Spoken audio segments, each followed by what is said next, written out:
et qu'elle a refusé. Pensez à Dominique Vonnet ? Oui, elle a refusé à l'époque de subventionner l'usine, qui avait encore 132 personnes à l'époque, pour avoir l'appareillage qui permettait de plus polluer.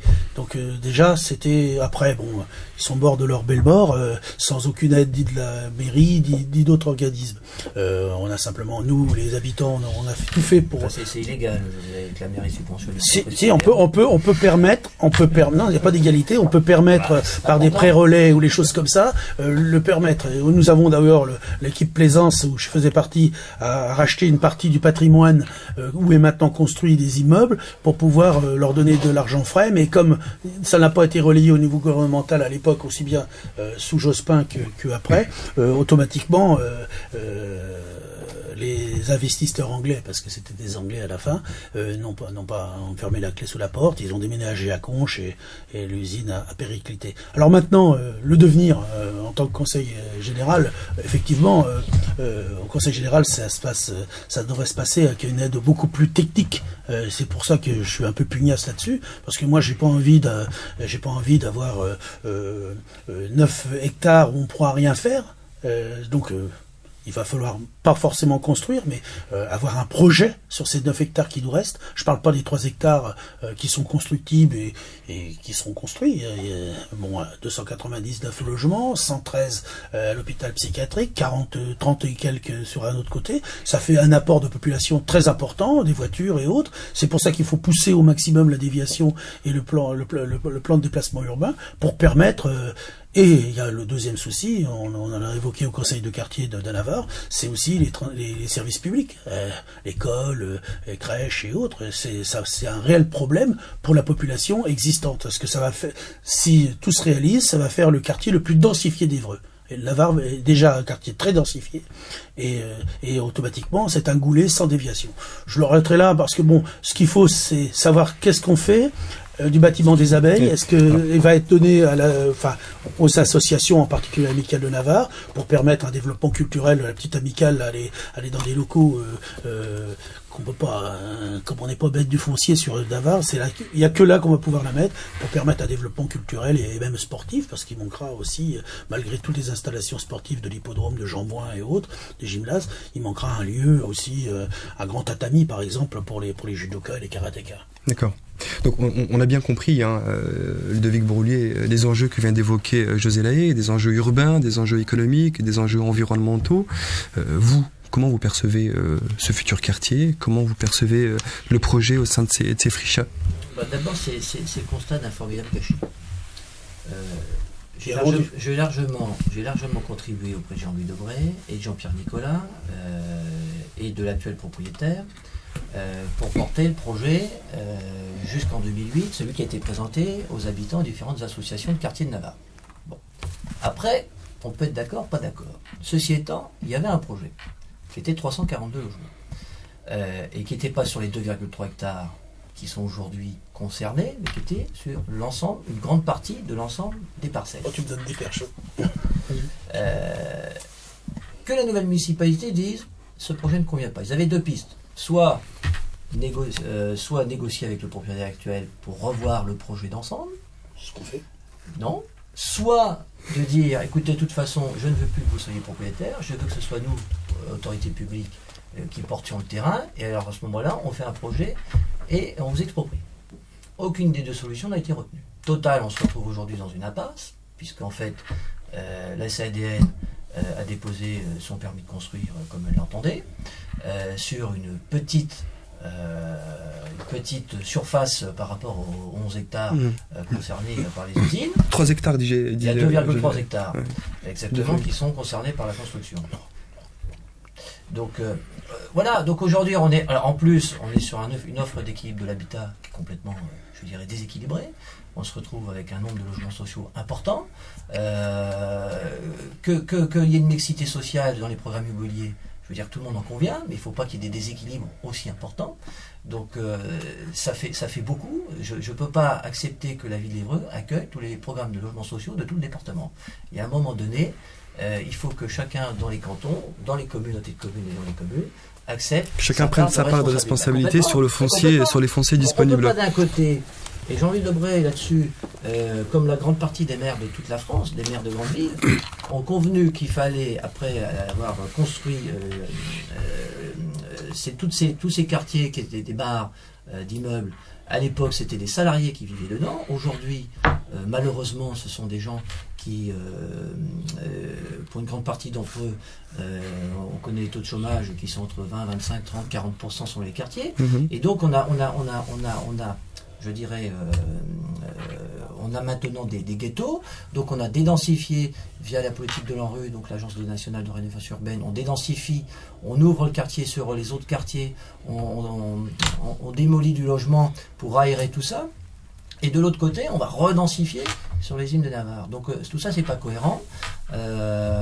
Aujourd'hui, la vraie question maintenant qui se pose pour le futur Conseil général, en tout cas moi je m'inscris dans cette démarche-là, même si je conteste le gâchis d'aujourd'hui, c'est qu'il y a un projet immobilier, il est ce qu'il est, maintenant il va se faire. La vraie question, c'est qu'est-ce qu'on fait des 9 hectares qui restent, qui vont être portés par la ville. Moi je fais partie de ceux qui pensent qu'on ne peut plus densifier sur ces 9 hectares. On ne pourra pas le faire. C'est pas possible. D'abord, il y a des contraintes urbaines, il y a des contraintes par rapport au PPRI, donc le plan de prévention de risques et inondations. On ne peut pas faire tout et n'importe quoi, mais même si ce n'était pas le cas, je fais partie de ceux qui pensent qu'il ne faut pas redensifier de ce côté-là. Enfin, le dernier point qui me paraît aussi essentiel, c'est l'implantation de la future amicale de Navarre, qu'on avait négociée à l'époque avec la SADN dans les pourparlers. Aujourd'hui, mais José peut peut-être nous en dire un peu plus, il est, je dirais, question de mettre dans le bâtiment des abeilles l'amicale de Navarre. Moi, j'interroge la municipalité sur l'opportunité de mettre l'amicale à cet endroit précis, parce qu'on est en plein cœur des maisons de ville et du programme immobilier. Moi, je pose la question, on a déjà une amicale de Navarre qui est, je dirais, enclavée sur la place du Pouget, il n'y a pas de place de stationnement, il n'y a rien du tout, je ne vois pas comment on peut offrir qu'on offre des surfaces supplémentaires à l'amicale de Navarre, ça me paraît une bonne chose. Par contre, il faut anticiper sur le stationnement. Et là, je pose la question, qu'est-ce que la municipalité répond sur le stationnement si on met l'amicale de Navarre dans le bâtiment? Je vais répondre. Je vous laisser répondre, mais juste pour vous redonner, comme ça vous allez pouvoir faire la transition. Donc, 2 inquiétudes importantes. Vous avez la première inquiétude, c'est que le quartier de Navarre finalement soit un quartier de la Madeleine ou un quartier de Netreville bis, en raison d'une densification. Je caricature le trait, le trait à dessin. Vous dites le logement social, ça suffit. C'est pas le logement social, ça suffit. C'est le logement social qui correspond à 80% d'un programme immobilier. Je réponds oui. Voilà. Il faut qu'il y ait une mixité qui soit plus équilibrée. Et donc la deuxième interrogation, on y va. Alors premièrement, l'amicale de Navarre. Mon concurrent est très bien parce que il m'a fait oublier que c'est quand même Nicolas qui a vendu à Monsieur Troy une partie. Alors, pour information, Jean-Pierre Nicolas, ancien maire d'Évreux. Monsieur Nicolas, qui a vendu 300 000 € à un emplacement qui vaut maintenant 3 fois plus. La ville n'a rien vendu à Monsieur Troy, c'était la SADN qui était... Non, mais attendez. Le problème, c'est que sur les 538 ou 578, je me rappelle plus, à 40 près, on construisait sur le terrain de foot. On construisait sur des zones inondables, on construisait sur un terrain du Conseil général qui n'appartient pas, on redéplaçait pour la 4e fois les jardins ouvriers que les braves gens avaient fait. Alors donc, comme problème de gâchis, je pense que, et surtout d'incompétence, je pense que là Nicolas a fait très fort. Je voulais dire aussi, c'est que quand on parle de logement social, alors, effectivement, le projet SADN que je partage pas, que j'aurais préféré que la ville, enfin mon groupe aurait préféré que la ville devienne propriétaire et préempte, et pour faire même dans 4 ou 5 ans ou 6 ans, en modifiant certaines choses, quelque chose de plus que ça. Mais bon, il y a des réalités qu'il faut prendre. Je rappelle que c'est 60% de logement social dit social, de très très social. Parce que social, moi je suis désolé, je suis dans un quartier, j'y vis depuis 38 ans, il y a du lien social chez nous. Il y a des gens qui sont très riches, des gens qui sont moyennement riches, et aussi malheureusement une poche de pauvreté. Ça, faut pas le nier, hein. On la connaît, on sait le lieu, et sur lequel on combat et qu'on essaye d'améliorer. Effectivement, mettre 300 logements, 299 logements uniquement que du social, ça serait l'explosion. Déjà que il faut y veiller. Non, il y aurait 60% de logements, dont 10% d'accession à la propriété. Je pense que c'est quand même important. C'est pas suffisamment important. Attendez, ça fait 40% pour le privé, c'est quand Donc, on a même bien pas mal. compris que là, il y avait un vrai point de divergence. Et entre c'est vous. 40% pour relocation en propriétaire privé, je trouve que c'est bien. Je rappelle quand même qu'il y a encore 2500 demandes de logement sur Évreux, dont plus de 1200 Non satisfaite. non satisfaites, dont plus de 1200 débrouissiens. Je rappelle qu'il y a énormément de personnes sur Évreux, modestes ou très modestes, et pas pour dire pauvres, parce que pour moi c'est pas péjoratif d'être pauvre. En grande précarité. J'y ai été assez comme ça. Je pense que non, grande précarité c'est encore autre chose. Vous l'êtes plus. Ben non, heureusement. Mais comment vous dire, qui vivent des fois dans un F2 à 4 ou 5 ou un F3. Déjà, il faut leur donner la possibilité de vivre dignement, avoir des logements où ils sont. Donc pour moi, l'offre des logements, parce qu'on a viré presque 880 logements sur la Madeleine, on en a retrouvé un petit paquet à Navarre, à Conches, au Val-de-Reuil et ailleurs, parce qu'ils sont partis, et les gens veulent revenir. Alors, mais il y a aussi l'apport des nouveaux personnes alors pas seulement que les gens de la région parisienne, les gens, il faut bon vivre à Évreux, quoi qu'on en dise, et c'est ça. Donc moi là maintenant, le pari c'est qu'est-ce qu'on fait, quel lien social on crée, et quand vous dites l'amicale de Lavar au milieu des immeubles, oui, parce que partout en région parisienne ou ailleurs ou à Lyon ou à Lille, il y a des super trucs comme ça et ça fonctionne très bien. Marseille, non, je parlais, non, mais oui, mais Évreux, à la campagne. Tourcoing par exemple, ils ont une maison MJC au milieu des immeubles. Qu'en pense y a pas un l'amicale problème. laïque? Ben, l'amicale, elle la prendra des deux mains. Oui. Les deux mains. Je suis membre de l'amicale, mais à titre D'accord. individuel, maintenant. Et elle prendra des deux mains un lieu de vie qui permettra de répondre aux multiples activités. Alors, il n'y aura pas forcément que l'amicale qui sera dedans, mais ça permettra réellement un développement associatif, sociologique, qui permettra parce que là, on explose, quoi. Et les locaux, Très bien. c'est un taux d'occupation de 12 heures par jour. Hein. J'entends ce que dit José, mais on a aussi des riverains. Je veux dire, l'amicale, elle a le droit d'avoir, et c'est normal, des activités associatives pour ses membres et ses adhérents. Ça me paraît naturel. Mais là où elle est déjà sur la place du Pouget, il y a les riverains. Je veux dire, quand l'amicale fait une festivité, c'est formidable pour les adhérents. Simplement, je veux dire, tout le quartier entend. Donc, on va réinstaller. Enfin, c'est le projet. Je ne sais pas exactement comment les choses vont s'orienter. C'est la peur de l'autre. Mais c'est pas la peur de l'autre. Il y a un moment donné aussi, on est en ville. On peut pas faire tout et n'importe quoi. Quand l'amicale, et c'est normal, et c'est naturel, fait ses animations, je veux dire, les riverains aussi, ils n'ont pas forcément, en fonction de ceux qui travaillent la nuit, qui font les 3-8, etc., ils n'ont pas forcément envie d'entendre des résonances, etc., etc. Donc il faut penser aussi aux habitants qui habitent déjà sur le quartier et aux habitants qui vont habiter sur le futur projet immobilier. Je pense que vous connaissez sur le quartier de Navarre peu de personnes, parce que pour y habiter depuis 38 ans, on est très content. Et moi j'habite un petit peu plus loin, j'ai habité tout près. On est très content quand il y a de la vie dans le quartier. On peut pas tous faire des Saint-Germain ou des Poissy ou autres. Ce qu'il faut, c'est donner de la vie. Alors effectivement, quand il y a une Neuilly, vous voulez activité, dire, c'est pas Poissy, hein, non, parce que Choisy. Neuilly, excusez-moi. Vous avez raison, merci. Mais il faut donner de la vie à ce quartier. Il y a de la vie, il y a du lien social. Maintenant, 14 juillet, retraite au flambeau, les trucs comme ça. Il n'y a pas que ça, la fête. Et c'est effectivement de temps en temps, mais ça fait du bien. Hein, la fête des voisins et tout ça. Vraiment, on a quelques grincheux, comme toujours, l'éternel grincheux, mais les 9/10 enfin 90%, 95% des habitants sont contents quand il y a quelque chose. Simplement, l'amicale de Navarre, comme la GIA, d'ailleurs, faut pas l'oublier, parce que c'est aussi un acteur important sur le quartier, font le nécessaire pour prévenir, etc. Et bon, on ne peut pas, mais on peut pas accepter que tout le monde soit d'accord, ce serait complètement idiot. Mais moi, je répète que mettre l'amicale où elle est là, pour un moment, même si on la met là, ça sera pas pour cela qu'on va mettre une estrade, d'en faire une sac de rock. Quoi. On a très bien compris que sur ce point-là, il y a déjà des scènes qui sont sur la place du Pouget. Oui, voilà. Heureusement. Donc, tant mieux. On a le droit quand même de prendre en considération la vie des riverains. Je veux dire, que l'amicale se développe, c'est normal, c'est naturel qu'elle fasse ses activités.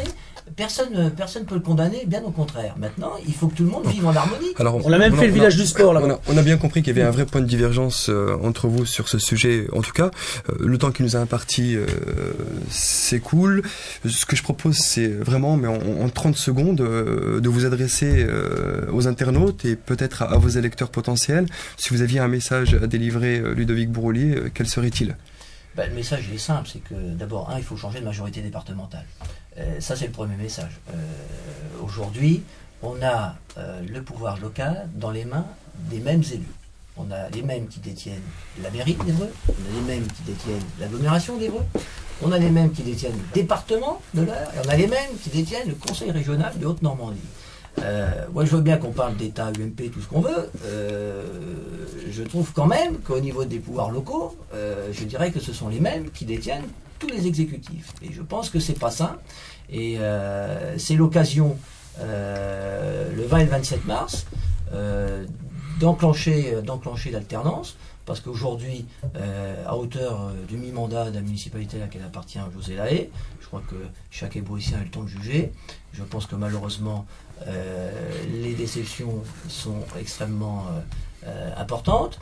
Le maire est vice-président du conseil général, l'adjoint aux finances est vice-président du conseil général, bref, ce sont les mêmes.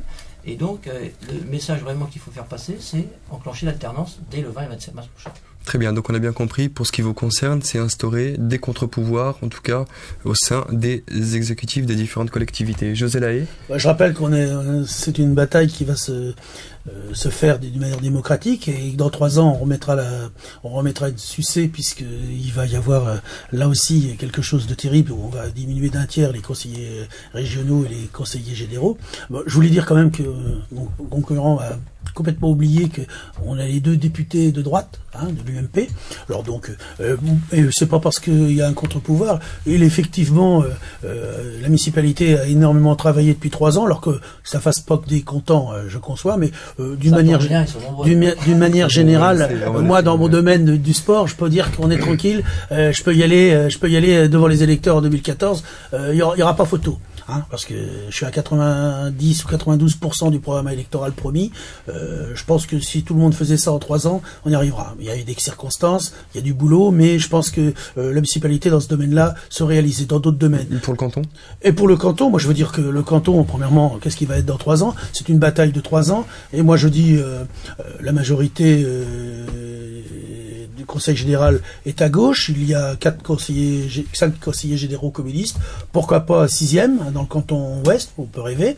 Mais bon, je rêve très fort. L'alternance et l'alternative à gauche, c'est aussi de booster un petit peu cette gauche un petit peu troscanienne là, et pour l'en faire une gauche un peu plus active. On dit une bonne gauche à la droite.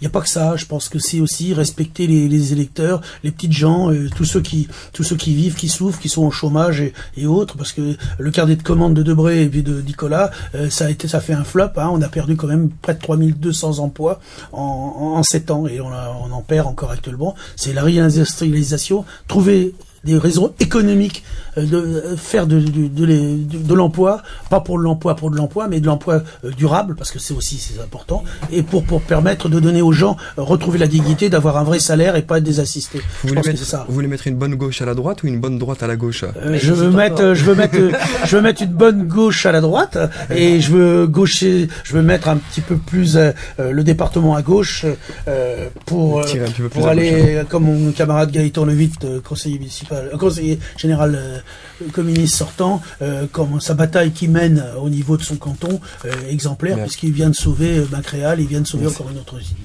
José Lahaye, merci d'avoir répondu présent à notre invitation. Ludovic Bourroulier, merci d'avoir répondu présent à notre invitation. Bonne campagne à vous deux et à bientôt sur GEA TV Politique. Merci.